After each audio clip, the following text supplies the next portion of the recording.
Tyler Gaffney, thank you for coming down to Hennessey Studios. Drove all the way from San Diego, the best place in the world. San Diego, got it.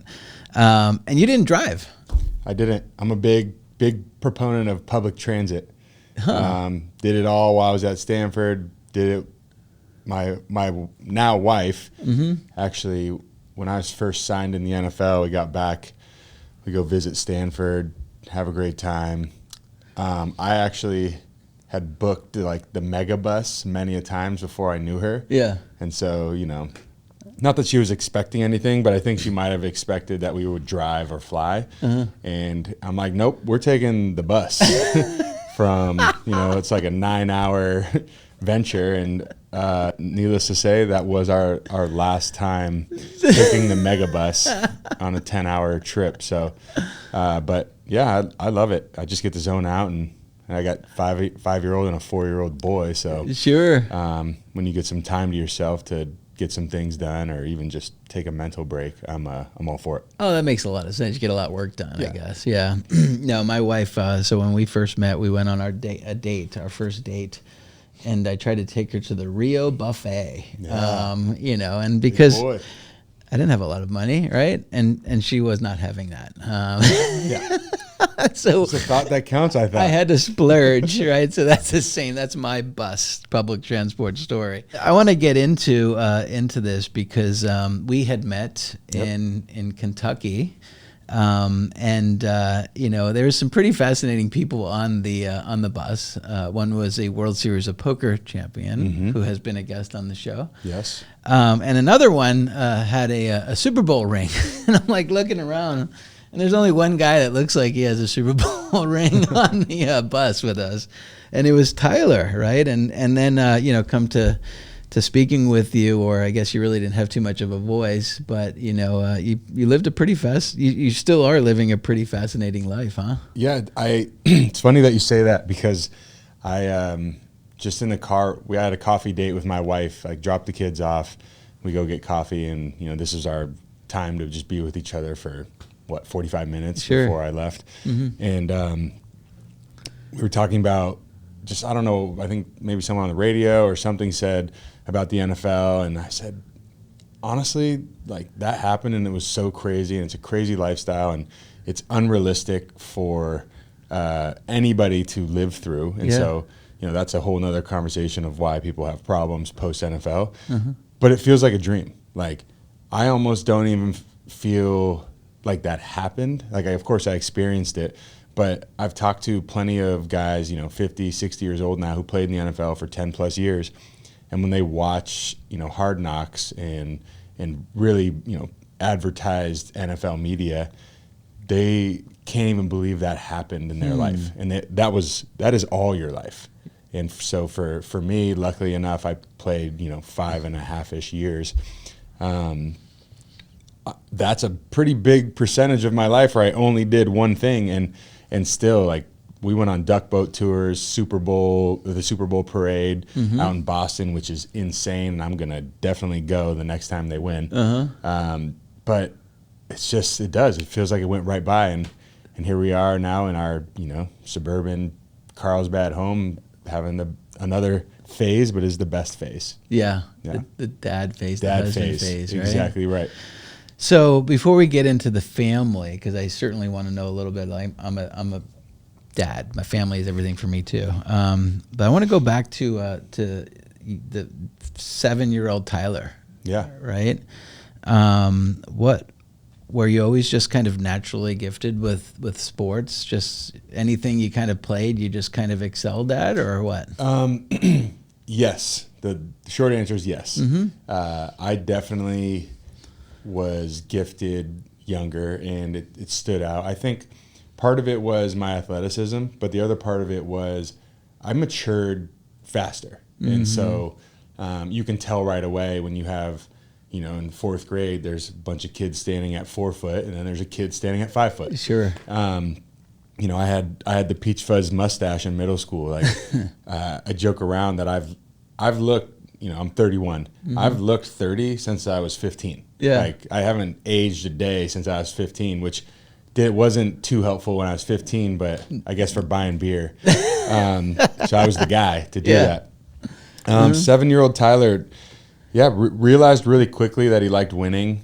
He liked, if we want to go deep, liked the approval of others by winning.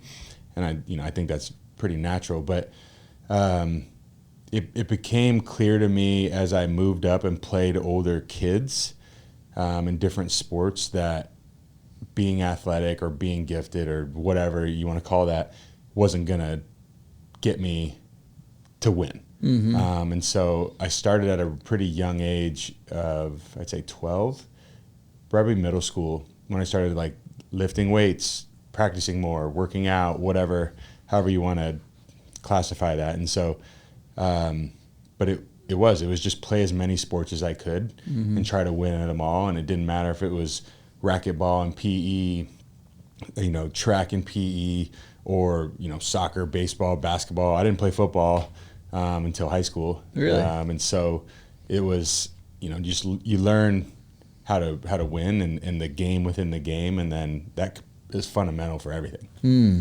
Now, what was home life like, parents and neighborhood you grew up in? And yeah, my parents are the best. I couldn't ask. I mean, we grew up very, low to middle class, but I was the wealthiest person in the world, and whether I knew it at the time, I think as you become a dad yourself, you start to see the stresses, the everything that goes into being a parent. It's like, it isn't as simple as just raising them. Like, how do you raise them? What school do you want to go to? Who do you associate with? Make sure you bring them home to practice for their, the therapy that they just went through, the jiu-jitsu they're in, baseball. Like, there's so much that goes into it, and my parents were the first ones to help me in all of those aspects. They probably drove tens of thousands of miles when I was doing travel baseball every year. wow. Yeah, and that never changed up and through Stanford, where we played the Pac-12 championship in Arizona and beat them. My parents were there. Wow. And then they drove from Arizona, I think it was the next day, to Stanford. I have no idea how far that is, but it's 10 to 15 hours. Sure.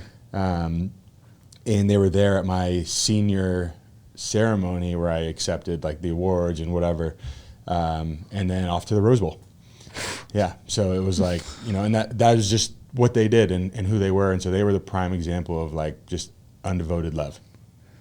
Talk about proud moments. Yeah. Right, they're probably there when you hit your first Little League home run over the fence. 1,000%. Right? Ran around the bases, right? Yep. Looking up at mom and dad in the stand, seeing how proud they were, right? Oh, yeah. Here we go, buddy. Yep. I could hear that. My mom would yell that, and I would hear it, and it still rings in my head. And, you don't appreciate it until you do. Of course. You realize it, until you're in it.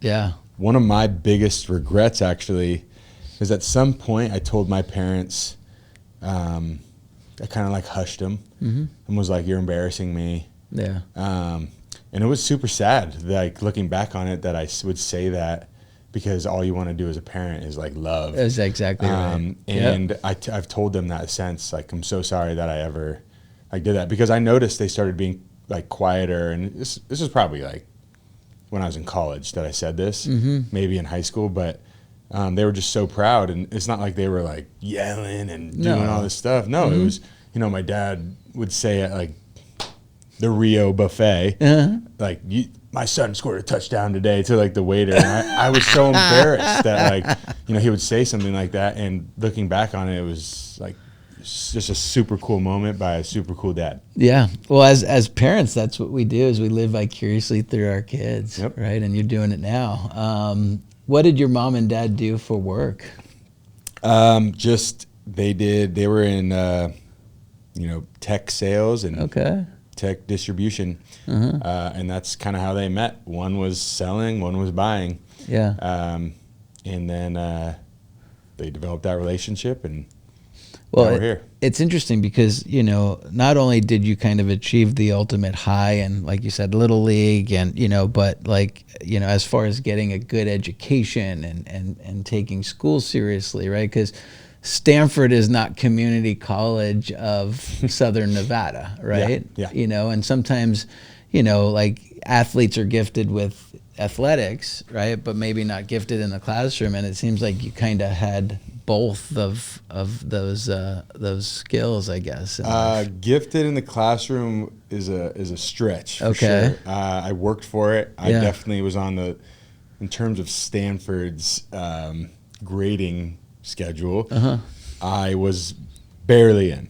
Okay. I tested really well for SATs. My GPA just showed that I didn't give a shit about homework at times. So I didn't put that extra effort in. But also, on that note, I've seen so many, memes or little blurbs about you don't need an A+. Like, those B+ students are usually because they're busy doing other things. That's right. It's not because they chose, like, I'm just going to sit on my ass all day and get a B+. You were spending more time in lifting weights, whatever, right? Whatever it was. It was like working out. I was our vice president of our school. I was doing the broadcasting.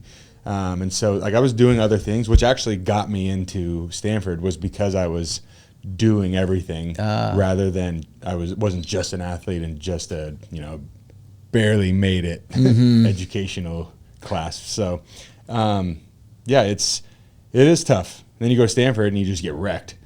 Well, before you get into the whole Stanford of story, course. so did you have an opportunity to play professional after high school? I didn't. I got in trouble my junior year, and I actually had my junior year of baseball stripped from me. I see. I got to play like 20 games maybe that year. Or no, not even 20. I think I had 20 at bats is what I meant. I see what you're saying. Yeah. Okay. I got in trouble, too many referrals, too many detentions, and they, made me ineligible for an entire semester. Yeah. And so I lost baseball. I wasn't allowed to practice with the team. I wasn't allowed to be in the weight room. The dean of students at the time really had it out for me. And he was looking for me to be in trouble so many times. And I occasionally gave it to him. And so that, was devastating, but really I just worked in the weight room from there on and then had the best senior season that I could have ever had in football. In football. Yeah. In baseball, I had a great season too, but football was a different beast. So football was your number one sport in high school? Yeah. I mean, baseball could have been, because I played baseball my whole life, but as soon as that year happened, I went from, 1,600 yards as a junior to like 3,000 yards the next year. And I could just tell I was bigger, stronger, faster, and because all I did that season was work out. And what position did you play? In baseball? Well, both, I guess. I played center field and right field in baseball. And then football. And then I'd bat 1 through 3, depending on whatever it was. And then football, running back. Running back. Yep. And so senior year of high school, you had a great year. Did your school go to states or anything? They did? Yeah, we won state championship. Wow. It was the first one for us. It was a little different back then as it is today, which I love the way they do it now with like open division, Division I, and you move tiers. For me, it was based on attendance. So we were D2. We beat St. Mary's of Stockton, California. They were a great team, and it was one of the best football games of all time, just as a fan. Yeah. It's 37-34, like came down to the wire, just Whoa, crazy. close game. Yeah, oh yeah, it was. And it was like we had a chance to pull away, and I think that was my first fumble that season, and I fumbled in the state game, and we were going to go up 2 touchdowns like on that drive, fumbled, they return it 20 yards, they go down to score, tie game. And so very different outcome, but just like an emotional beast of a game. And you won by field goal? We won. We didn't kick the field goal to win, but yeah, we won by field goal. I got it. Yep. I see. So great year. Did you have options to go to other schools, or did you just know you were going to Stanford? No, I was actually pretty committed to USC at the time. Really? Yeah, I mean, you had the Reggie Bush, Matt Leinart, Sure. like just the era of USC football. And I was pretty convinced as a SoCal kid, like that's where I'm going. They had Joe McKnight at the time, and I was ready to, let him play, kind of taking the next role. And I know they have running backs, but so do most teams. My dad my dad loved Notre Dame, so I had a bias towards Notre Dame in a good way. Yeah. But the problem then, which is very different now, is I wasn't exposed to any colleges. Social media was nothing. I think the iPhone came out at the end of my senior year. So just being able to like browse and look around. I got an offer from Auburn, and I think Auburn is a wonderful school. Sure. But at my 17-year-old self that got an offer literally just moved it to the side. Like, what's Auburn? And I wish I would have taken my trip down there, but I ended up being between Notre Dame, USC, and Stanford. Then I got into Stanford, and it was funny story. Junior year, I walk onto Stanford. I'm looking up at the flags. It's the Pac-10 at the time, and I don't know this. That is, they're even in the Pac-10. And I look up. I'm like, USC, UCLA, Oregon State. Are they in the Pac-10? And that just goes to show like how much you didn't know. And I didn't even know how good or bad their football team was. Their baseball team was always great. Every 4 years they were in the college championship. And so it was that moment. I was with my dad, and we were walking in front of the baseball fields where the flags are. And I said, oh, well, maybe I could go here. And they had Toby Gerhart, who was football and baseball at the time. And so it was like, I could do that there. If he can do it, I can do it. Sure. Yeah. Sure. You mentioned Notre Dame. Rudy is a friend of mine. Nice. Yeah. He lives in Vegas now, and he does motivational speeches and stuff like that. Good. Yeah, fascinating. I mean, I loved it. I just, between three great options, it was the third option. The third option. Huh. Yeah. So you walked on, you said. Did you get much playing time as a freshman or what? I got a little bit of playing time. I actually, my only touchdown I scored was against USC that year. Wow, that's cool. Yeah, and it was the Pete Carroll, Jim Harbaugh, like, what's your deal debacle. And I was the last touchdown when Harbaugh basically, we were up by, I don't know, 25 or 30, and it's like 2 minutes left in the game, and we're just pounding them driving down. And we get down to the 5-yard line, and they put me in, and I just pound my way to score a touchdown. It's so cool. Just so he could score 50 or 60, whatever the next threshold was. Yeah. And but yeah, that was my first ever touchdown. Wow. Yep. Against USC. Yep. Pretty cool. Yeah. Reggie Bush, Matt Leinart all on the field with you too? Or no, I had just missed them. I got it. Yeah, they had left. And so, yeah, I mean, what a great place to have your first touchdown, and then a great, aftermath of why are we going for a touchdown and 2-point conversion, up 30 points. So by your senior year at Stanford now you're kind of a big deal on campus, right? You're probably like a celebrity on campus. There is no such thing as a big deal on Stanford campus. No? How do you take, and it's a tough pill to swallow as an athlete, and not that you want to be a big deal, but like when you do really cool things in, pretty tough circumstances, you want to be recognized by your culture and your family. But like, we come back from the Pac-12 championship on the bus, we have 17 people there, right? You look at, SEC schools, the Big 10, Big 12, they win a game, they might have 40,000 people waiting for them to get off the bus. Just a regular game. We just won the Pac-12 championship, and it was like depressing that there were 17 people, 10 of which are parents. And so, anyway, but you can't set a standard when you have, Olympic athletes there, which there's a dime a dozen Olympic athletes. You have people dropping out or creating their, the Ubers and, Adobes of the world as 19, 20-year-olds. You have prince and princesses of different countries So you have all this melting pot of Big deals. Yeah. What's a big deal? What's a big deal? Yeah. And nobody, that's really cool about Stanford is nobody wants to really be a big deal. They just show up. I was with Toby Gerhart and Andrew Luck when they had gone to the NFL and they'd come back. There's a frat party, and it's like a lot of times some of the frats will make it Stanford only, and so you had to have like your Stanford ID to get in.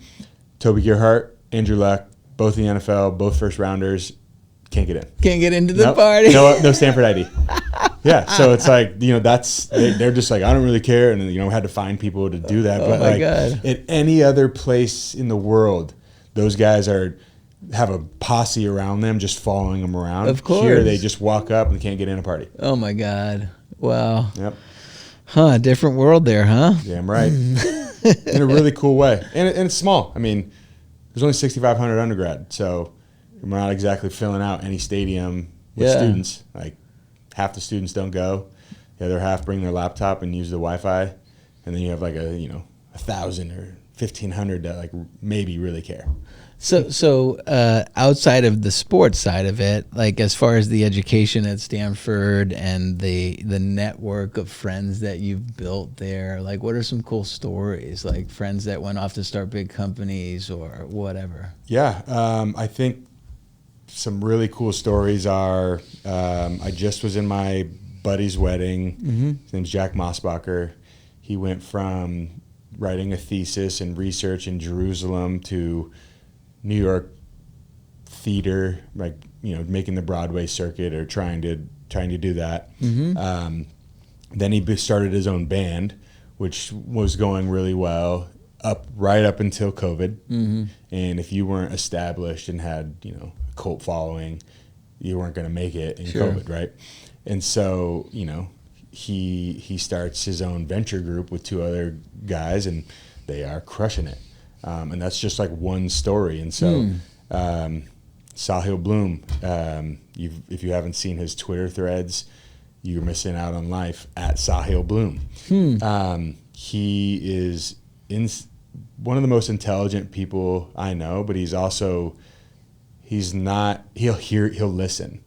Where a lot of those, psycho intelligent people, like you talk to them and I could ask them how they're doing, and they're just still talking about whatever business or the next move. Where he listens, and so he's a dear friend of mine. He just had a kid, but he was a Stanford baseball pitcher, and I've watched his progression through life of all things life, go from 215 pounds, maybe a little stocky, a little chubby, to a extremely fit, well-groomed now dad who has been just uber successful in the venture world, private equity world. And so I could just like keep going on and on because I mean, the odds of making it professionally in sports are minimal. Oh, they are, yeah. Yeah, and even that, making enough money, if you do make it, making enough money to not do something next is even a smaller percentage. And so I think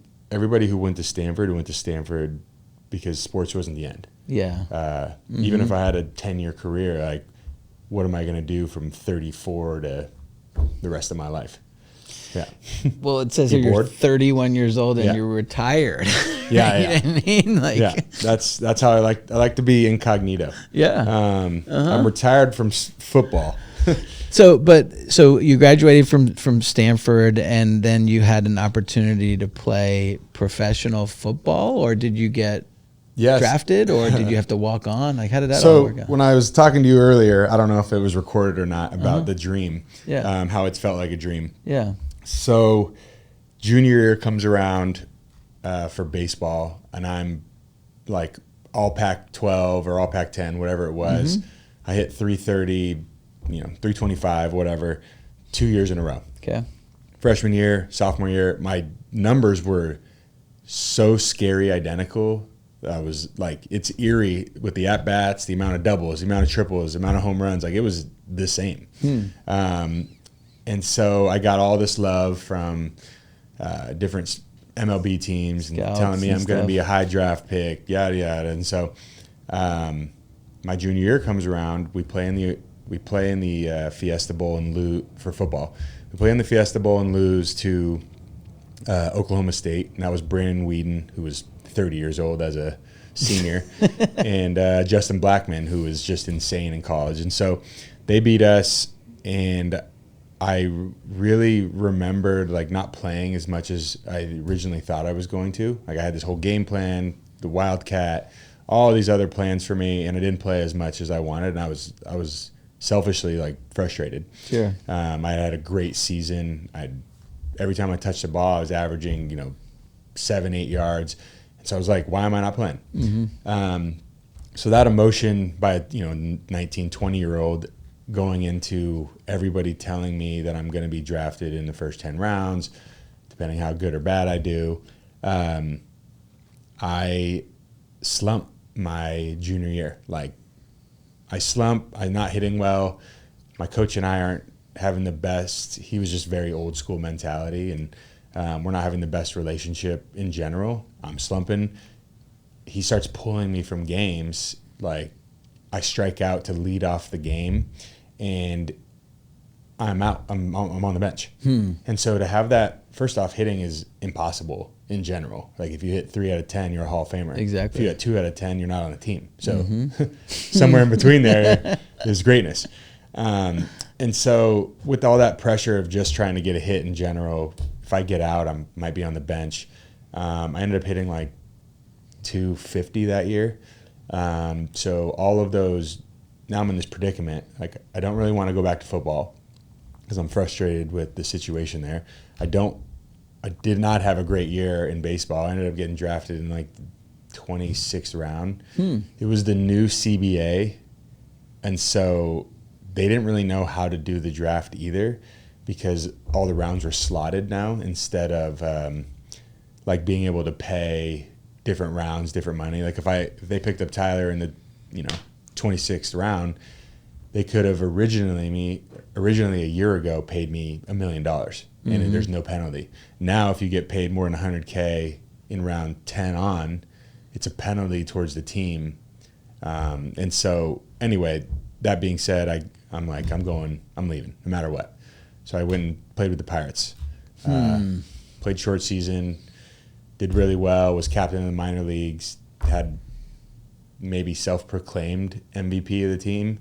I don't know. I did well. Where were you living? Where's the minor league State team? College, Pennsylvania. In Pennsylvania, okay. Actually, I lived right by campus, and that was when the whole Joe Paterno issue came about. Okay. And they pulled down his statue. And I remember driving by his statue on the way to the game or practice, whatever it was. And then when I drove back, Gone. and it wasn't just gone. It was like a well-manicured area, and you would have never known a statue was there. Like it became part of the campus. Like the campus just ate it. Yeah. And it just was a new entire section. You were like, wow, I swear the thing was right there. The statue was there. So I leave. I tell them, I go to the Rose Bowl championship with Stanford. They were in it, and I was just a fan. Yeah. I had gone to some other games that year too, which were amazing. At Oregon, which is an insane place to play. And so they tell me that, like you have year eligibility. All my best friends are on team still. They're my year. They're all seniors.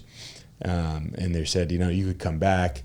They're just joking around. We're all drinking, having a good time. Yeah. And so I started thinking, like, if I came back, how do I make this happen? And so within that week, I basically had made all the calls to my agents, understanding like do I have to pay for this, or can I get a scholarship because it's football, not baseball? Sure. Well, long story short, I could get a scholarship because it was football, not baseball. So I call Coach Shaw and I tell him, I call the Pirates and I tell them that I'm going to go finish my degree and play my last year of football. So I'm going to miss, this upcoming season, which would have only been the fall ball basically. Of the season of baseball. And then I win the starting job, had a great season, got drafted in football. And right when that happened, I was like, I'm not going back to baseball. the minor league life. And then in football, you go straight to chartered planes and big money and actually being able to like live. Yeah. That was an immediate answer. Drafted by the Panthers, played 5 years football, went back to baseball. Okay. After those 5 years. That was a bad choice in terms of life. Mm-hmm. Wife, 2 toddlers, like newborn and a toddler, in the middle of Altoona, Pennsylvania, which is a coal mining town. And we lived in a dorm room. Oh, my. Yeah. It was a 6-person suite dorm room, but it was just us in a literal dorm room. Huh. You know, the blue squishy beds that are like foam? Yeah. That's literally what we had. Huh. And so the only blessing that really came out of there was some great hoagies. And my wife got Sports Illustrated while she was there, and like I think just part of her story of growing was like built there, even though it was a very tough time for my entire family. Oh, okay. Went back to the NFL 3 years later. Niners, Patriots, got cut last season, and was like, I'm good. All right, so let's talk about that. There's transition. a story for you. Well, I want to get into that, Yeah. but like you brought up your wife and your kids, right? And so where'd you meet your wife? What's that story? I met her in Palo Alto. She was working for Adobe, doing the Silicon Valley, stint. She was at Box, and then she was at Adobe. She lived right by on University Ave, right by the whole downtown Palo Alto, the bar scene, which is, if you've ever been there, if you walk it 10 minutes, you walk it. It's over. Yeah, it's done. It's great for the culture there, but that's it. And so I met her. Her sister actually drug her out. Like, she didn't want to go. She told them they don't want to go, and her sister was like, "You promised." Whatever, brings her out. We meet that night. I talked to her. I talked to her again. I asked my friends about her, and they were like, we don't really talk to her. And was this after you had come back? This is when I came back after the stint in baseball. Right before my last year in Stanford football. Yeah. So after the minor leagues, right before. So this was my 4th year, going on my 5th year. Mm-hmm. And so we start talking. I don't have a place to live, by the way. I don't have money or a place to live in Palo Alto. So I actually boarded SAE, and I lived in the SAE house. Like, they let me pay X amount of dollars. They needed it, but they let me pay X amount of dollars for, and I say X amount because I don't know. I don't remember. Yeah. But literally I had a double room, not a single room, but 2 bedrooms. I had to walk through my roommate's bedroom to like get out. And that was Alex Blandino, who's a big leaguer now. And I shared a wall with Kevin Hogan, who's the guy that actually got me back in the NFL just due to video. Little did we know then. So anyway, I'm dating this woman. Yep. She is in the real world making a healthy 6 figures, and I am bringing her back to the SAE house.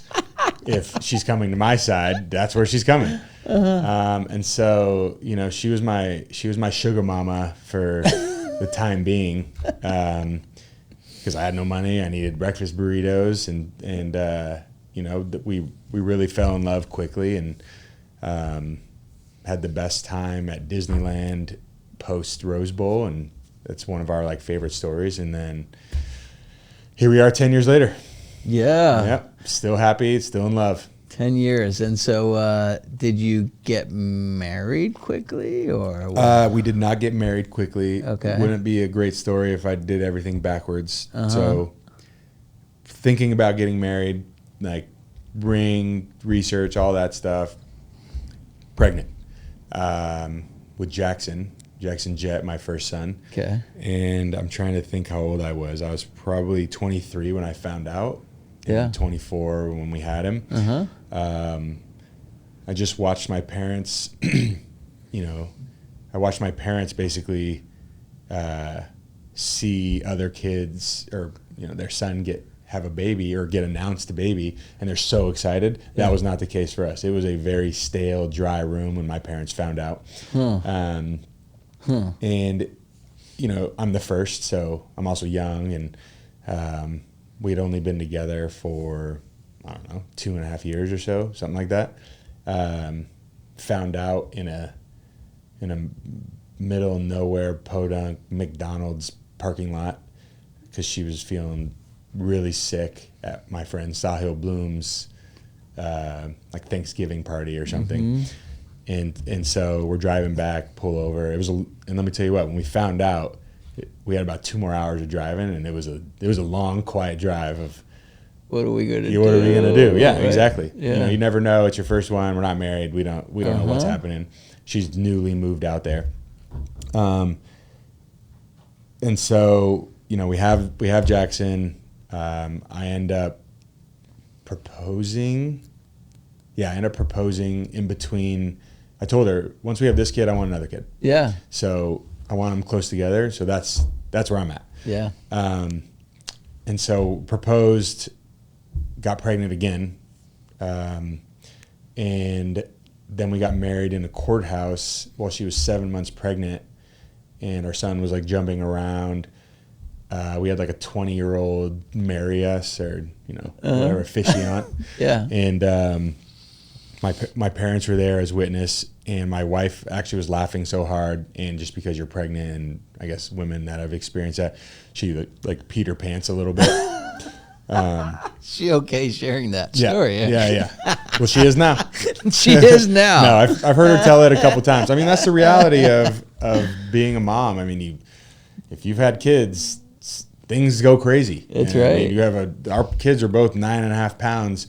Like, I can't imagine a 9.5 pound watermelon baby coming out of you, my right? stomach. Exactly. Yeah. And so, that's we still have not had our wedding. We will, and we've went back and forth about when we want to do that. But I think it's like we have 9 weddings this year to go to. Sure. And not that theirs are more important. Yeah, no, this is the age, right? And so I think it'd be a lot of fun to wait 5 years, and when everyone's done having weddings, it's like boom, here comes this grand master wedding where everyone's 35.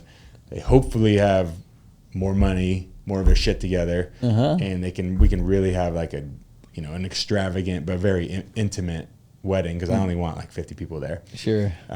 Yeah. And so we're excited. We've talked about it, but wedding next weekend after. Yeah. Yep. It's happening. So now you've got a baby, and you're still playing college football, and right? No, this was the next year. Oh, so this was right after. Right after. Yeah. Okay, so now you're playing professional football. Yes. At this time. That was my rookie season in Carolina. I hurt myself first play of Carolina training camp, actually turning back to the huddle. I had like a 20-yard run, toss left, kind of get tackled, knocked out of bounds. I stand up, so excited, it's first run ever. Yeah. I go to turn, like I jump and turn, and I felt my knee pop.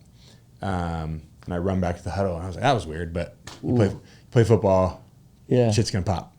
I get back to the huddle, and I'm like doing squats, and my coach can tell something's wrong, because it's not coming back. Yeah. Normally you get hit and you just know like you're okay. Yeah. You'll feel around. It wasn't coming back, and I was feeling like unstable, and I tore my lateral meniscus right out.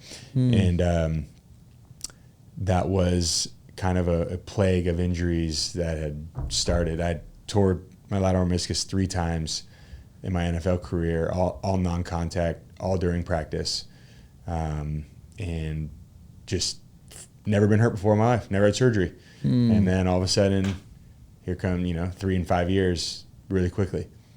Yeah. Yep. And they're all season ending. So season ending, and so 9-month recoveries. Yeah. Good thing you got a sugar mama still. Yeah. I guess, right? Exactly. No, there was no more. There was no more. I told her that she should be mom. Of course. And we were doing okay then, and honestly, 1 kid and just a wife with a baby is very simple living still. Yeah, of course. Might as well be like an accessory, because the baby's just being held, and so I tell people 1 is easy, 2 is 1 + 1 = 10. Yeah, of course. All of a sudden, it becomes like so many things are happening every day. So how many months apart are the 2 boys? I think almost 19. 19. Okay, Almost so my 19 boys months. are 21 months apart. Yeah. Yeah. The Irish twins. Is that They what are we Irish consider? twins. Yeah. And so my one son got held back in first grade, and my other son was like the youngest in the class, so they actually went through school together in the same grade, and they graduate this year. Right? Wow. Yeah. Cool. And so, like you, like I played baseball in high school. I played football. I was a big wrestler in high school, but I love baseball, right? And so everyone should do wrestling. Did you do some wrestling? I did not, and I did not. regret. I mean, not that I wasn't just sitting on my ass. Yeah. I played other sports, but I think wrestling, jiu-jitsu, gymnastics, which is what I'm putting my kids through, minus wrestling, jiu-jitsu and gymnastics. It is so good for your body awareness and with wrestling, like leverage. Oh, yeah. I watch these O-linemen that have wrestling backgrounds, and they just manhandled other grown men because they understand, and they don't need to be that strong. Yeah. You have your Trent Williams of the world who are damn near 7 feet, 400 pounds. He doesn't need wrestling. No. He's just going to be a block. That's right. Yeah. Where I watch these, only 6'2", 300-pound guys just manhandle people because they get it. Well, similar to you, like I was like 7 years old, and a friend of mine was into wrestling, since he's like 4, right? His parents kind of got him in, and I got asked to go to a tournament just to kind of watch him, and it was like almost like the Karate Kid story where they're like, "Are you in for this tournament?" And I'm like, "Yeah," and then like, "Here's a belt," kind of a thing. Yeah. And so I ended up wrestling in the tournament, and I won the tournament. Wow. Right. And so I'm like, maybe there's something here with this. And so from that time, I just kind of pursued wrestling, and I attribute a lot of my business success, if you want to say success, to wrestling days. Right. It's the dedication, no one to blame, kind of a thing. But where I was going with that story is, so when I had children and we got them into Little League, the goal is like, these kids are going to be amazing in baseball and sports, right? And that wasn't the case, man. And so my one son got up there, and he was the kid that, if he foul tipped the ball, like the whole crowd would stay. Of course. The kid in right field, that's the only one that's wearing the helmet, you know? Yeah. I love that. But it wasn't his thing, But as a proud, I'm like, man, but they've got their own talents, right? Of course. Now you just try to music. navigate. Yeah. So your boys, what are they into? How old are they? Yeah, they're 5 and 4. Okay, so they're still young. Yeah, Jackson Jet and Conway Bo. Love it. So Conway is still, he's 4 going on 2. He loves being a baby. Okay. He loves being mama's boy. He loves cuddling. And this is not to lessen the fact that he is Bam Bam from Fred and Flintstones. Yeah. This guy will run through a window, break everything, make messes. Like, he is nuts. But when he wants to be loving and a baby, he'll literally talk to you regular, and then he'll turn this voice on where he's just a baby. Like, he's talking like a baby. So he's into whatever everyone else is into at the time. Yep. Where my older son just started playing sports and wanting to go back. So that was the first goal. Yeah. Have fun. Yep. Want to go back. He quit. We tried like soccer 2 years ago. We tried gymnastics 2 years ago. Little too early. He just didn't want to go after a couple of weeks. Like, he was just so adamant and cried about it. And so what had happened was we took a step back, let him just do whatever he wanted again for the time being. And then we introduced baseball, and now we just introduced jiu-jitsu, and we like the fact that he wants to go back. I don't care how good you are, because honestly, he was probably one of the worst on his baseball team. It was his first year, and it wasn't all those kids' first year, but as a dad and someone who's played baseball, I could easily tell you he's the worst. Yeah. But solely for the fact that he looks at his shadow when he's trying to hit. No, really. I was dad pitching, like doing this, and I'm watching him.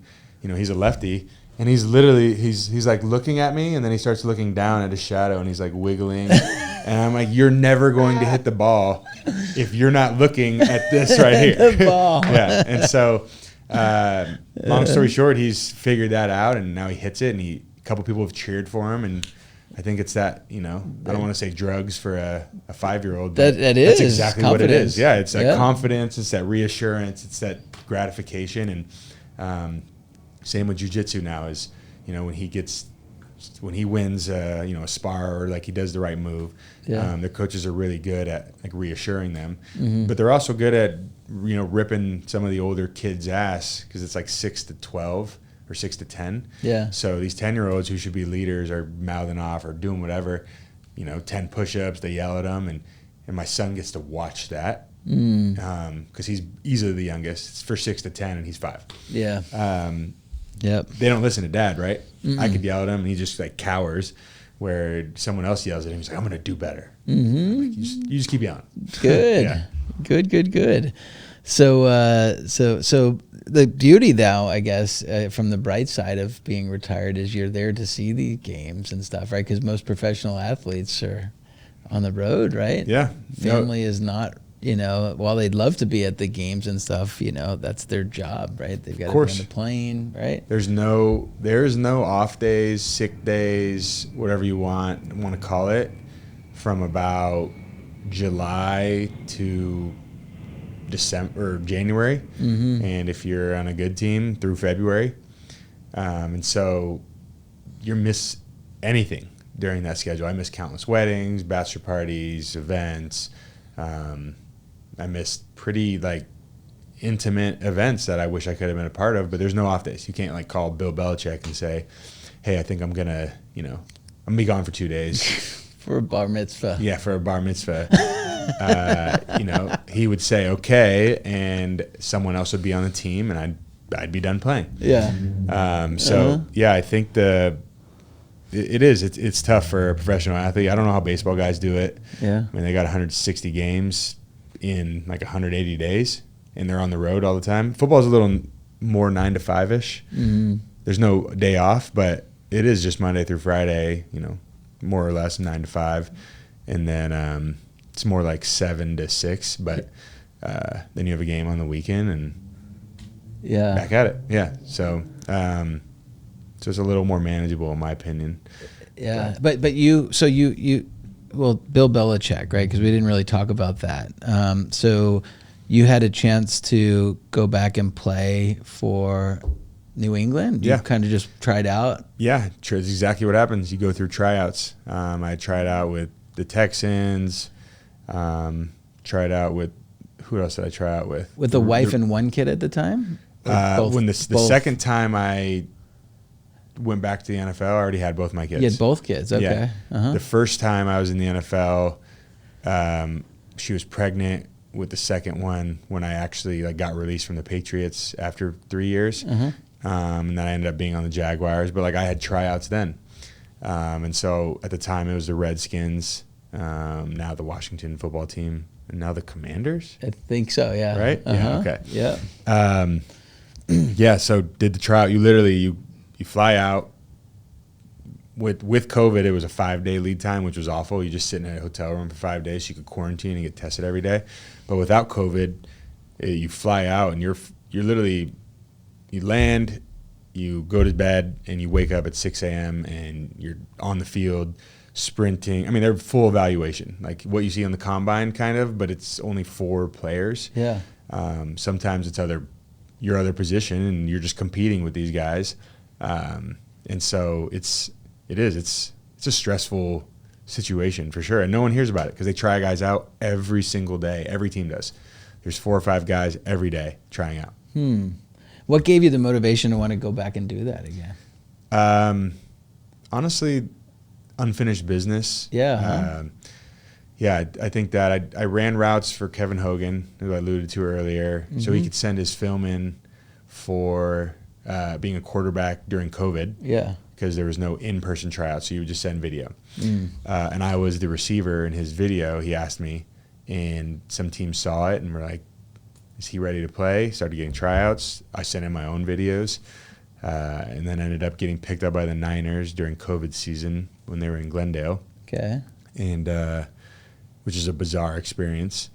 But part of that was I was in Christmas and New Year's in Glendale, Arizona, locked in a hotel room. And that was I made it.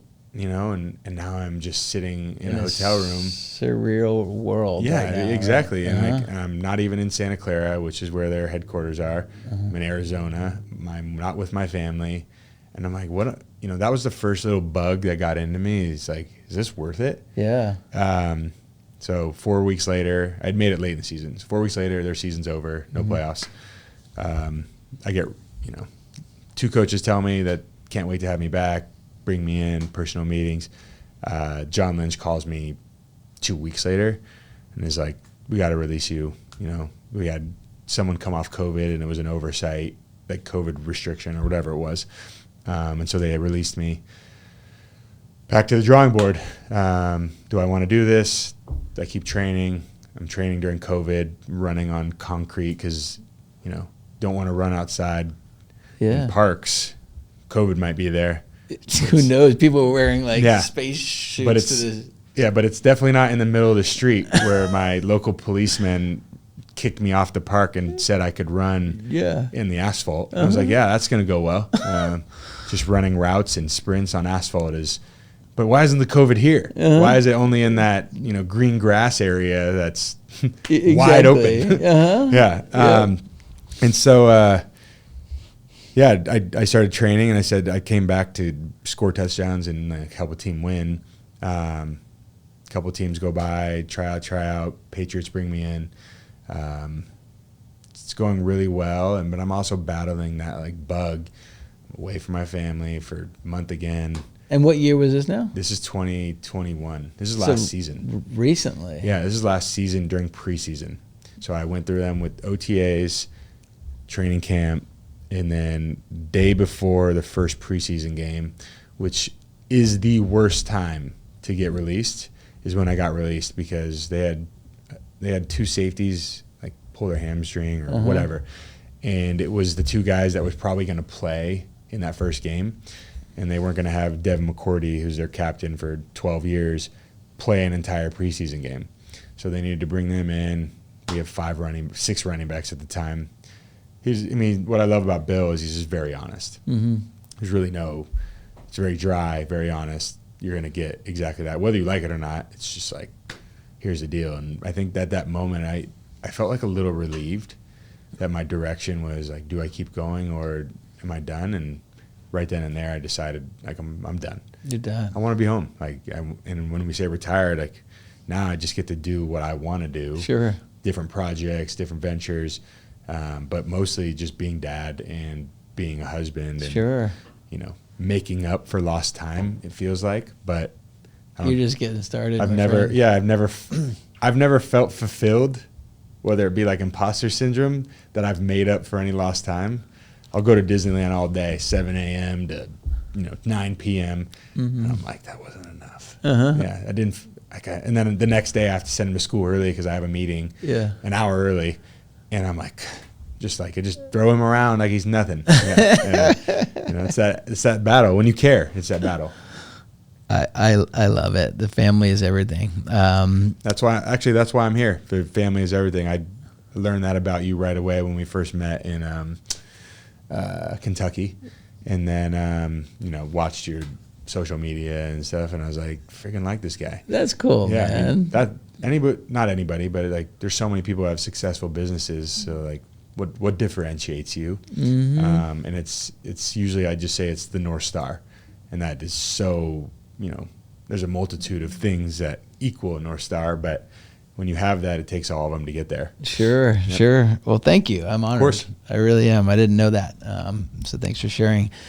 Yeah, like I came from a childhood without a father. Yep. And so, now I'm compensating and I'm trying to give my kids the life that I never had. Yeah. Right. And so I spend so much time as we do everything. And same with you. I looked on your social media. Yeah. I know you're trying to kind of come off of it, you said a little bit. Yeah, I'm just detaxing from it all. That's so good. Only so many hours in the day. That's right. So right now that's not time for me, and I know it's very lucrative and extremely important in nowadays to be alive and have a personality, but I'm not there, and and I'm maybe one day. Well, one of the things about social, right? I mean, like it's in most cases it's the facade, right? It's all the positive stuff that's happening in everybody's life. Yep. And recently, I decided to be vulnerable on social. Yeah. I think it was Facebook, because like life was not going well. Yeah. Like we had this huge flood Yeah. that happened in our house. We have to move out. My wife got into a car accident. My son ended up spraining his ankle, Yeah. right? And I'm just like, why just post all the positive stuff? Let me just be vulnerable for a second. And you'd believe that had the most engagement ever. People texting me, calling me, right? And it just felt good just to kind of be vulnerable. For sure. The first off, authentic and relatable is number one on any social media platform, right? Like if you can do that, everyone's engaging. Yeah. But number two, I hate that it has to be called vulnerable, which is Human? the definition today. Yeah, just being human. Exactly. Like you're just being a regular human, and you experience good things and you experience bad things, and we learn from both, and how we move forward is based on that experience. And so, being vulnerable by talking about just a very honest thing that 99 out of 100 people have gone through. Same thing. Yeah. Everyone's right now. Most people have been in yeah. a car accident. Most people have had someone they love sprain their ankle and whatever it may be. But it sucks that has to be the word, right? Is vulnerable. That's because right. it's not normal. It's only the positive and the highlight reel, which I wish more people. I wish there was a platform that it was like, this is just real. And you can't, because you get all the people that want to flex and private jets and talking their Bugatti cars and whatever. And it's like, that's not relatable. It's like that's a dream that people are just watching and being sad over. Same thing. Even the reality shows that everybody tune into. You know what I mean? Yeah. Like they only show the highlights, right? They're not showing the real shit that people are going through. They're only showing that. That's what I hate. That's why I'm honestly, off social media as much as I can. I'm human, but it's like the only thing on news or any media outlets is like, how can I get a click? How can I get clickbait? Yep. And as long as the clickbait can be great, as long as the story represents what I just clicked on. I think a lot of times they're only looking for the death or the race. Oh, they are. The negative, like the really grindy negative thing that hurts us at our core. And then you read through the entire article and you're like, man, it didn't feel as bad as that headline. That headline was. And I hate how that is, it used to be you just reported. And Instagram used to be, you remember in Instagram, you used to take a picture of like, I would take a picture here like this, post, done. Like that's what I'm doing. Or I take a picture of the sunset. Like Instagram was filled with sunsets. And it was just like no filter, sunset. Like this is what I'm doing. Now it's there's 5 million apps that can edit you to look like Tom Cruise, right? Literally. Yeah, and so they spend hours doing that for 100 likes, and then they're sad. And I'm like, hey, just let people know. And I talk to my wife about this all the time because she posts a variety of things. The ones she gets the most engagement on, bar none, are just real family, authentic posts, right? Yep. Where she's talking about not the not so glamorous side, how she had she's walking around at Trader Joe's and she had poop under her nails because she had just cleaned up our son and didn't realize, like, you wash your hands, but it wasn't like, oh, I'm gonna get under my nails and fix this. But just very regular things, and so and that's what most people associate with. Everyone's been through that. And exactly. I talked about her peeing her pants, and here I am talking about it again. But like that's a percentage of people who have gone through something similar, whether it be embarrassing or whatnot. And so that's the type of people I like engaging with. Again, why I'm here. Thank you. Yep. So I had joined a group. It's called YPO. Yes. Right. And that's a slight flex, by the way. If you want to, you can only be in YPO if you're a big baller.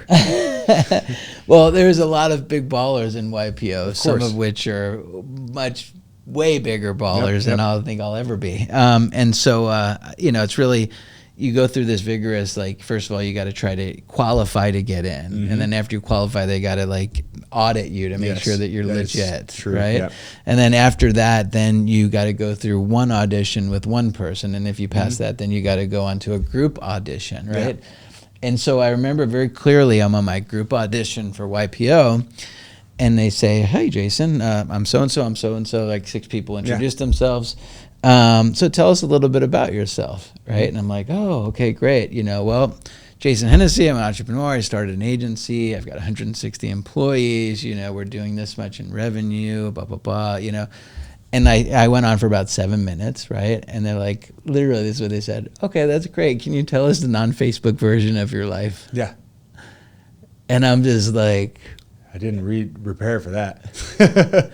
Yeah, and I'm just like, whoa. I'm like, well, if you want to know that, and then I just started getting into like the real shit. Of course. And that's just and the what is the real shit? The real shit at the time was my father was kind of like starving himself in Florida, and I had to go back and forth, and I didn't really have a relationship with my dad, and all the real shit that was kind of going on, and I think it was that that I'm starting to learn to be more human, right? I'm just like, wow, if all these really smart, successful people are just kind of being human or vulnerable, whatever word you want to use, then I guess that's what we should all be doing.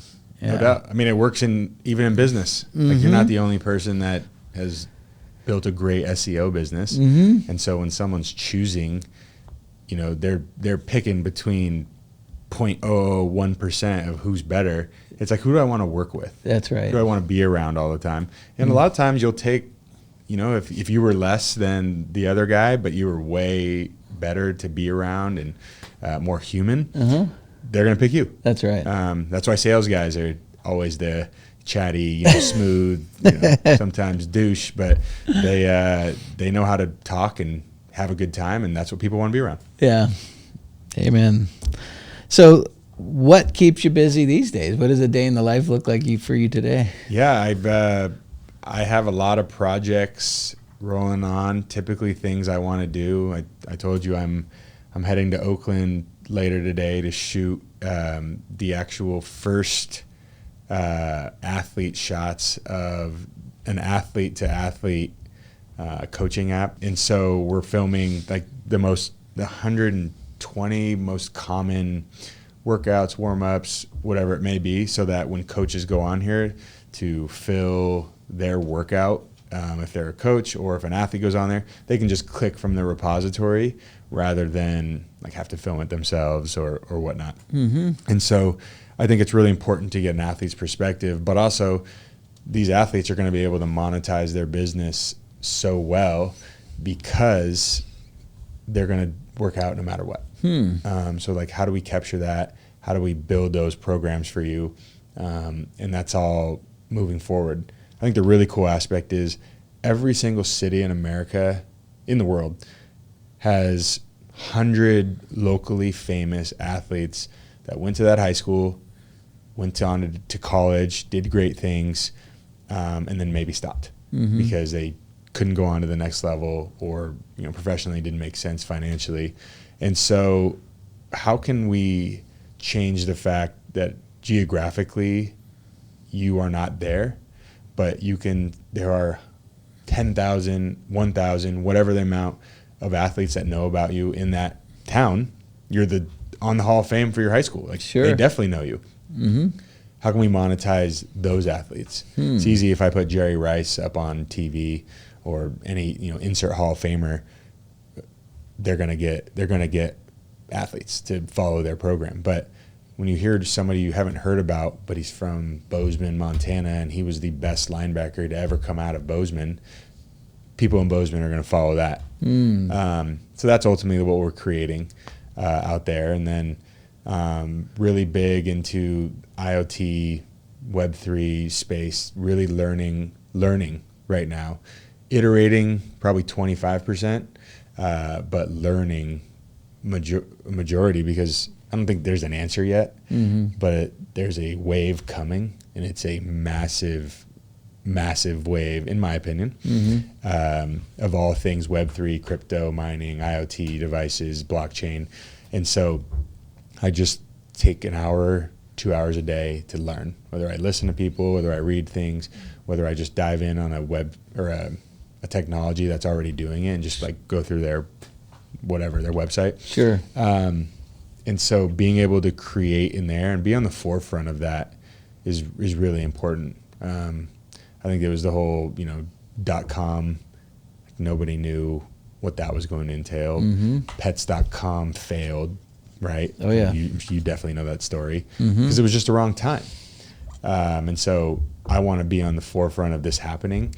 And so I have a couple partners that we're, building different projects out in different countries as, pilot programs, and then we'll go from there. And in other countries, why they're there, less bureaucracy and a lot easier to get actual infrastructure built. Where if I want to build something next to you in LA, permits might take a year to just get permitted before I can even break ground. Agreed. Yeah. In other countries, you can, pay someone that day and it's built. Sure. Sure. Yep. So it sounds like you're kind of living the entrepreneurial life at this time. Exactly. And I do a lot of things where I've invested in, I'd say 0 to 1 startups, whether that be seed, Series A, somewhere in there.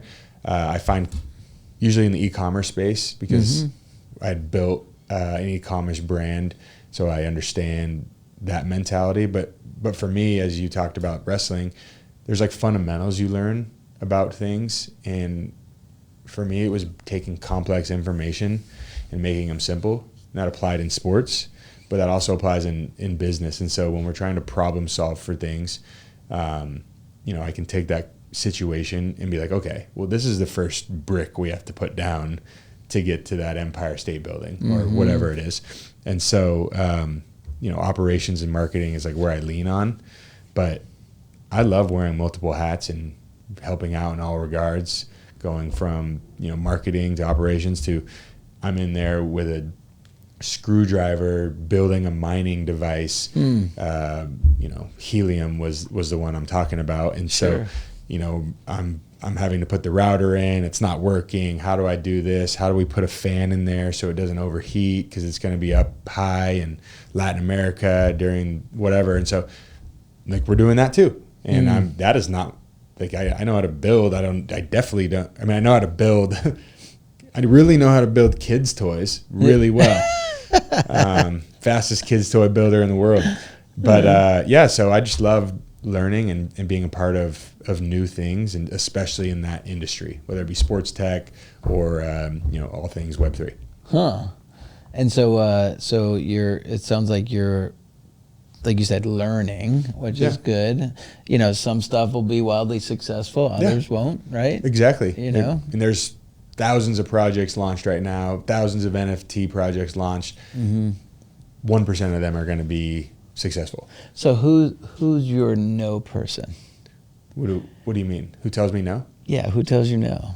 Is it your wife? No. Because there's so many opportunities in a day. Okay, right? yeah. So when you talk about opportunities, I always talk to her, and she does do a good job of playing devil's advocate. Yeah. But in retrospect, like she knows little to nothing about Web3. So it's hard to like talk about the opportunity. Yeah. When she might not understand it. Yeah, she doesn't quite understand it. And so for me, when it comes to e-commerce, I said there's a couple of things I look at. Like you look at financials to make sure they're trending, profitable, whatever, at the stage of business there are. But the number one thing I learned when I've talked to people much smarter than me, the guys I talked to, Jack Mossbacher, Sahil Bloom, who invest in people, what is that founder like? What is their personality like? Oh yeah, they invest in the people. Yeah. For sure. And they invest in the people, and that's exactly what I'm doing. And it's almost like the number one thing you think about is, would this person rather die than let this business fail? And that's not, that's only a little bit of an exaggeration. It's and are they crazy enough or simple or stupid enough that when there is a hardship, they don't abort mission. Sure.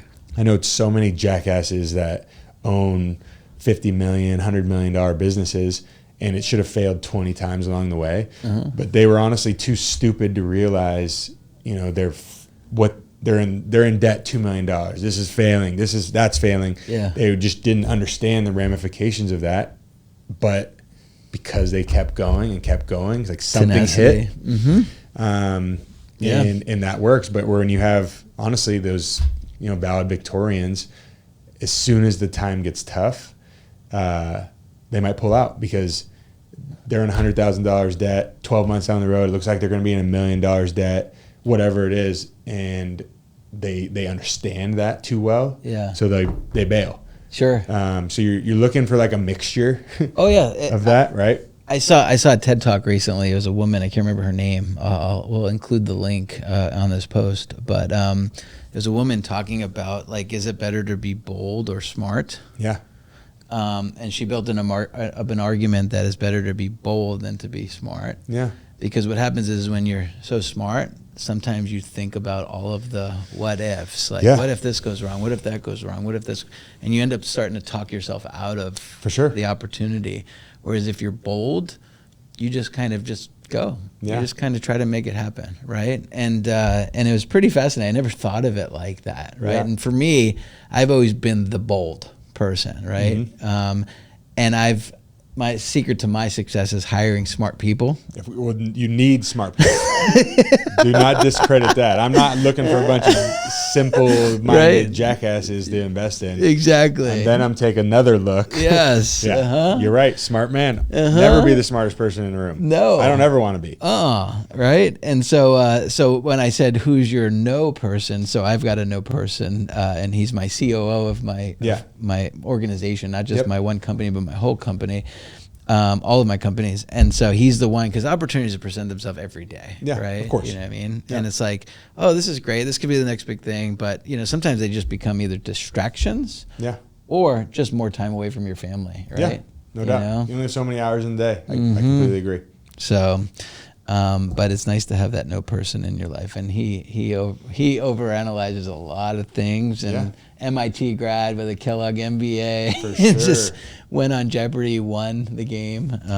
So now that you say that, I have 4 people that I really lean on, and I take an aggregate of them. And honestly, none of them are really no people, though, is the issue, because they're not like invested with me typically. And so I just take their information and I create a no. Sure. Or I create a yes. And I always want it to be yes. Like, I always want yes. Yeah. And so it's really helpful for them to like break things down in different regards. Some have different backgrounds, but they all have my best interests. So that's all that matters. So you're in the car. You got your wife, your 2 boys. Yep. Dinner time. Who's picking where you're going to eat? Who wins that battle? I love that you brought this up. We don't go out to eat. You don't go out to eat? No. Okay. I cook probably 90% of the time. Yeah. I usually cook like a meal for the kids, which is I'm not cooking anything special. I'm talking pizza, chicken nuggets, teriyaki chicken bowl, very simple for them. And then, I cook our meal. But the thing I have with my kids is they have to try our food. Yeah. I'll make you your own food, but you are going to eat some of my food and some of your mom's food because I need you to try it and realize, like, you like this. Yeah. I'm not going to force you to eat. I'm not going to, I made it. That's what you're eating. Yeah. I get it. I'm trying to find the happy medium, but they have to eat some off our plate. Huh. So yeah, we don't eat out like ever. That's the best way. Except for date nights, when we have like our a date night between us. Yeah, that's like the number one thing we want to do. And so to answer your question, she usually picks because she normally has a deal with that restaurant or business or industry that we're eating or we're getting paid. She's getting paid to eat. Okay. And it's all compensated, and so like that works. That's good with me. Yeah. Yeah. Well, next time you guys are in LA and a date night and you want to go to the Magic Castle, have you ever been there? No. Yeah, I'm a member, so Oh, it's wow. a cool experience. Wow. For sure. Yeah, I've heard of it. What? That's like a Soho House type, like Similar. I mean, I know not same, but in terms of being a member and getting in, nice. It's really cool. You go there and nobody has the same exact experience. You go in, it's a very like exclusive, like private kind of a club. Yep. And you never know who's going to be there, and you just kind of have a nice dinner, and then you go where into is that? different rooms. It's up in Hollywood, like right off of behind like Highland area. Okay. Yep. Hollywood Boulevard. Is that Universal Studios area? No, that's different. This San Diego this guy, is like so. almost literally by the Hollywood like Walk of Fame. Like Oh, okay. all the stars and okay. stuff. It's up Yep. in that area. So yeah, you just let me know, and I'd or love it. whenever you come out with the kids, we'll have to get the families Yeah, together. no, exactly right. Love doing that. Yeah. All right, so we're gonna play. It's not a game. It's just called Hennessey Heart-to-Heart, Yep. where I ask questions, and then the first thing that comes to mind, you just say. Do I answer it quickly. Quickly. Or okay? Yeah, you give a little thought, Yeah, but yeah, okay. whatever first comes to mind, intuition, right? Can't wait. What is the best concert you've ever attended? Genesis, because it was the first concert with Phil Collins. Phil Collins, you got to see him live, huh? Yeah, I think at the Hollywood Bowl. Really? I'm pretty sure. Wow. I was young. Like I didn't even know what weed smelled like, and there was weed everywhere for sure. Yeah. He just had his farewell tour, and I don't know if he'll be playing much more. But Yeah. man, So did the dude, or not the dude, Bruce Springsteen. He had his farewell tour like 2 years ago. the boss, not The boss, dude. yeah, sorry. The The dude, Big Lebowski. In California, we call him the dude. Yeah, we call him the dude in out Jersey, here. the Yeah. boss, right? Yeah. Yep. So yeah, Phil Collins for sure. Genesis. That's cool. I vividly remember like they do the drum scene at every concert, and In the Air Tonight, right? yeah. Well, before he starts, there's like the drummer does a full ordeal, and then they start the song. But yeah, Got it. Who was your role model growing up? my dad. Instant. For sure. I mean, and he's becomes even more of a role model when him and I are like very, very different people. Mm-hmm. Like I eat everything. I'm very social. I like talking to people, being on a podcast. Mm-hmm. My dad would do none of that. No. No. And he eats probably less than 12 items. So picky, huh? Yeah. Well, not that he's picky. He just like doesn't. Creature of habit. Yeah, he doesn't want to eat anything else. Like it's like a steak and pancake. Very American, simple diet. Yeah. Yeah. And so your parents live close to you? Yeah, they live in probably 25 minutes from me, Oh, like that's south. cool. Yeah. And what about your wife's family? They live in San Jose. Okay. So by Stanford. What thought or practice gets you through the day? Working out.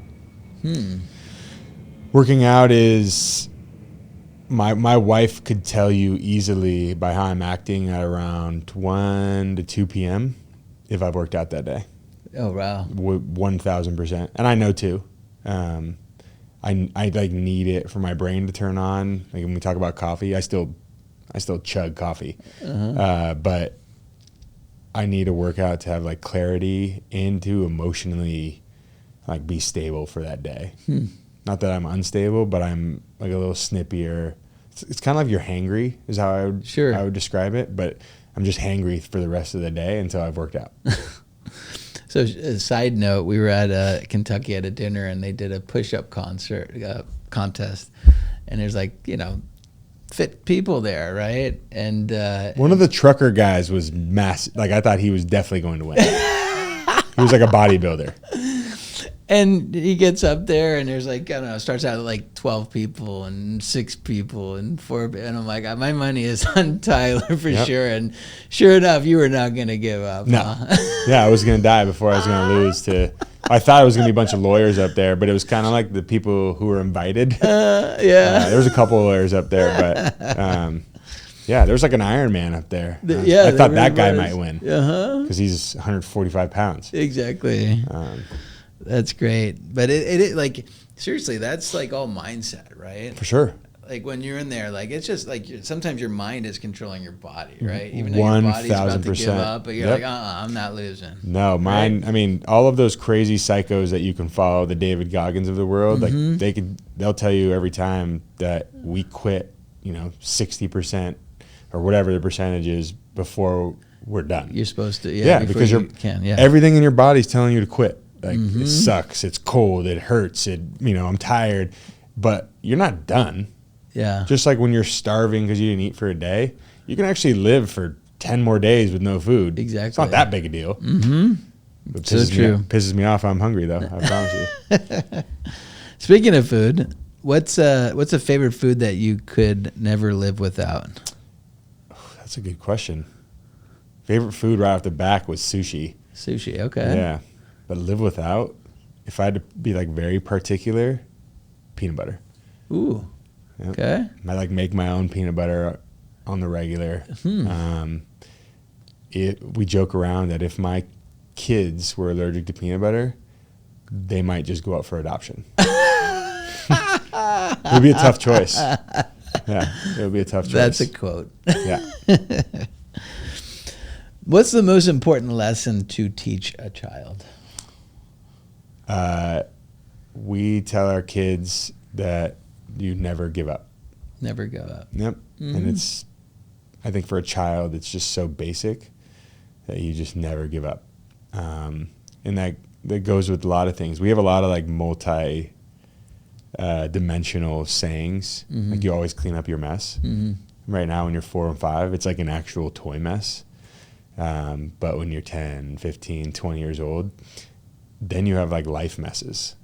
And you always need to clean those up. So I hope they like last forever. So always clean up your mess and never give up. Got it. Have you ever done something so spontaneous that you surprised yourself? No. Maybe twofold, because I think about everything I'm going to do right then and there. Yeah. And so spontaneous, no, it's like I made the decision, even if it was a 5-minute decision, for 5 minutes in my brain, it was a full deep thought, 1,000 person, like sit down conversation up there. Yeah. No, I'm trying to think of anything. The one thing I really want to do is have my next time we get pregnant, is not find out the gender. Okay. Because there's not a lot of surprises left in life as an adult. Like you've experienced 99% of what the world has to offer. Yeah. And so being surprised by something is like savor those things. Yeah, that's true. Good way to look at that. Having like a gender reveal as the baby is one of those moments in my book. It's not in my wife's. She wants to know.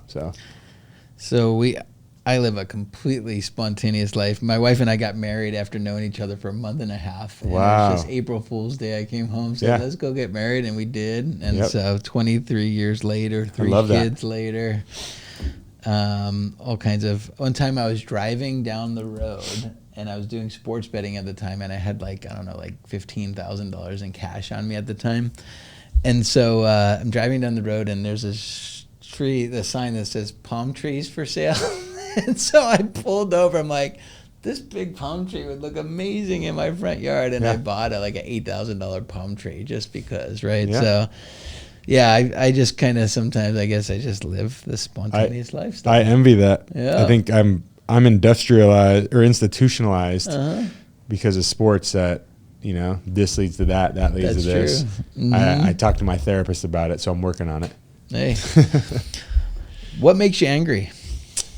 When people don't take advantage of what life has to offer. And that's another way to say weak, dumb people, because we all were given,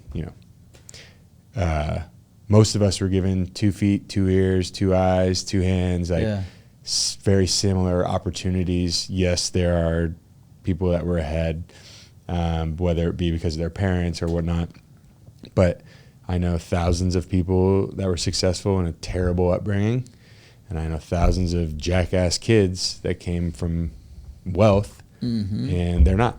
And so I hate when people just do not take advantage of what's right in front of them. Big things like that, but also small things like not turning right on a red light and just like, what are we doing? Like, what are you waiting for? There's a saying, right? So like at the end, right, whatever you believe in spiritually, Yeah. right? At the end of your journey, when Yes. you transition, there's a saying that you're probably going to meet the individual that you were destined to become. Yeah. Love that. And you want to try to be as close as you can to that individual, Yes. right? I love that. Live life to the fullest, right? Take risk, That's be bold. it. Yeah, be right? bold. What helps you decompress? Like, if you haven't worked out. Yeah. Working out helps me decompress. Yeah. But playing with my kids, I put digital stuff away, and it's kind of like live in their world. Because I mean, I'm not too old. I still remember like maybe my wife says my memory is too good for these things. Yeah. Because I remember like my kindergarten teachers, people in this class, first and last names. Like I don't remember them all, but I can vividly talk to you about a lot of them. I remember playing with like bugs and dinosaurs and creating these little, arenas where I would harvest them all in. And so I'd like to join into their world. And it's not always easy. You're tired. They have attitude, whatever, the friction is. Sure. But that really, like, I feel so good about being with them and like being in character and being that action figure he wants me to be. And, That's cool. I love that. Yeah. So when I get like, whatever, if there's a fight in the house or whatever, I get angry. I find myself like doing the dishes. I just go and like wash dishes. Oh, It's monotonous things? Yeah, it's like 1,000%. Just like cleaning the house. Like my wife takes advantage of me sometimes. She's like, let me just get him angry so I know he'll clean the whole house. Right? You know? I love monotonous activities for decompressing. Right? Yeah, like don't have to think much thought. You just mopping, power washing, freaking leaf blowing, whatever. It's like just no thought. Therapeutic, man. What's your favorite movie? For entertainment, either Billy Madison or Happy Gilmore. Oh yeah, huh? Yeah. Oh, Adam Sandler all day. Number one. My wife is doing being an actress, or, trying to fulfill that dream of hers. Yeah. But she only wants to. She wants to be #strictly Sandler. Okay. And it's just all Adam Sandler movies. Wow. And so she's doing that. Movie. Entertaining, Happy Gilmore, Billy Madison. Maybe the best movie. I also like Guardians of the Galaxy for an overall entertainment. Yeah. It's funny, action. I'm a nerd at heart, so I don't know. A Few Good Men sticks out. That's a good one. Shout out to your law SEO guys who've all seen that movie a million times. Yeah, I'd say that for now. I mean, it cycles, right? Yeah. I mean, Inception. There's a lot of movies I could talk about, but I just saw A Few Good Men Did you? a year ago. Yeah. Sticks out. One movie that if it's always on, like a plane, if you're sitting on a plane, Good Will Hunting. Love Good Will Hunting. Great movie. I mean, that's in everybody's top 5, right? In some regard. Yeah. What's the one? I'm blanking on it. Of course. When they escape prison, it's like the #1 movie of all. Shawshank Redemption. Yeah. Like, I have not seen that. Yeah, so those movies are all up there, right? Shawshank, Like, basically any top Leo, Robert Downey movies. Those are going to be in my. I just like those characters. Matt Damon, Ben Affleck. Yeah. Put them all together in a movie. Casino is a great movie. So great. Yep. Completely agree. If you had to live somewhere other than California, where would it be? It would be somewhere in the forest or jungle. So very tropical, like maybe a Costa Rica or like a Montana. And those are two opposites, but like fell in love with Jackson Hole. Probably be in the forest like that, mountains, forest. Okay. What's your go-to karaoke song? For the people, it's well, actually, my favorite one is "The Real Slim Shady" by Eminem. Okay. Yeah, it catches a lot. I know the words from my 10-year-old self or whatever it was, so it's just passion, and everybody loves it. It's a party favor, and I'll get into it. Yeah. Yeah. You would have seen it in Kentucky, but I had no voice for the first time in my life. No voice, yeah. And when I say no voice, like people couldn't hear me whispering in their ear. No, like, it's real bad. I'd never experienced anything like it. Do you have any lame dad jokes that you use on a regular basis? Lame dad jokes. I think the best dad jokes come naturally when you can just take a situation. Someone says something and you're like, perfect. No, I don't off the top of my head. There's a Instagram handle called Dad Jokes or something, and every day there's just amazing like dad jokes. Oh, the two guys talking? Well, that's one. Yeah, I've you seen know what I'm talking about? They're like talking to each other. This is just like it's just a joke that they place every single day, and some of them are just like, dads appreciate it. Oh, 1,000%. Yeah. There is a guy on there who always talks about like, I showed my neighbor how to clean or cut his steak like in front of the rest of the neighborhood, like I'm the power or whatever. Just little things like that. Exactly right. So many of them. All right. 2 more questions. What motivates you to be the best version of yourself?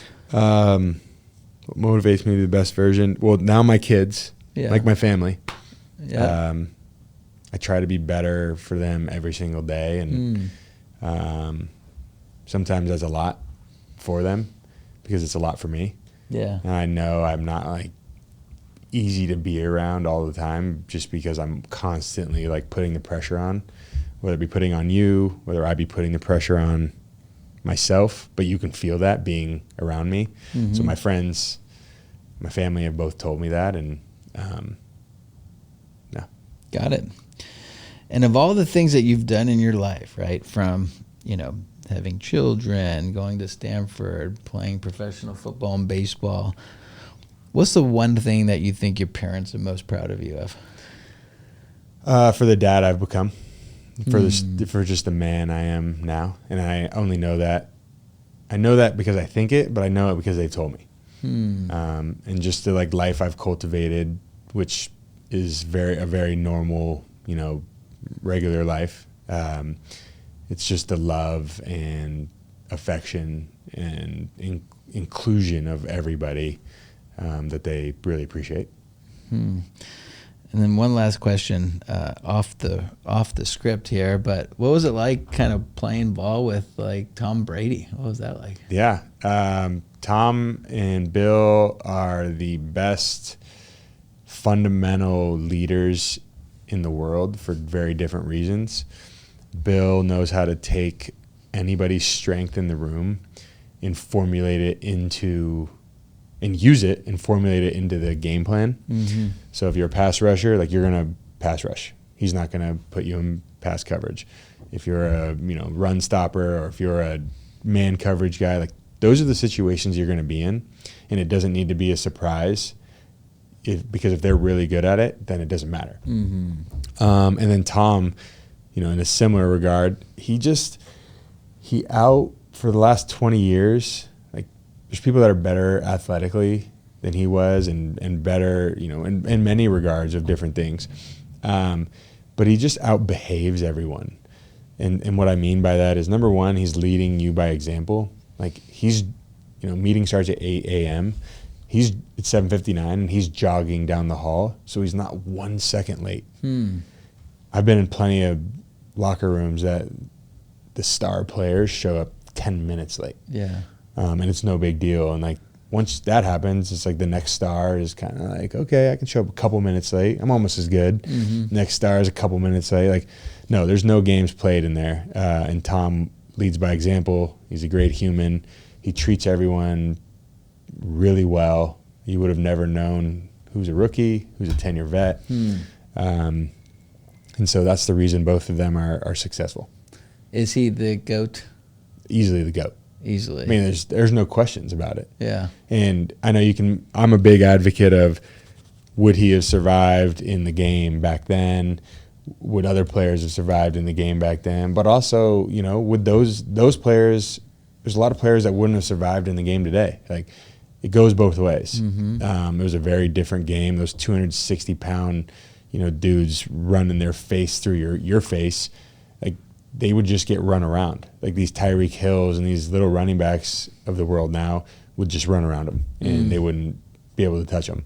So there's a very dynamic, and you can talk about the Joe Montanas, which I think is the next GOAT when you talk about those things. But I mean, the guy's been to 20% of the Super Bowls that have ever happened, or something, some ridiculous number. He's won 8% of them, and he's been to 20% of them, or whatever the number is. How do you not say that guy's the greatest? How do you not say that he's won for 20 years?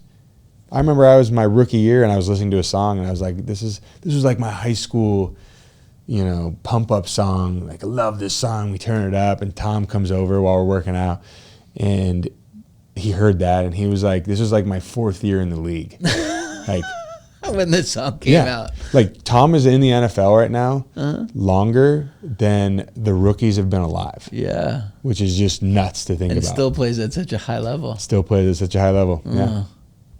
That's right. That's amazing. Well, Tyler, man, it means so much, that you come down here on the show, being time away from your family. And I look forward to meeting your wife and your kids and getting together offline too, man. I can't wait. I really appreciate it, and anytime.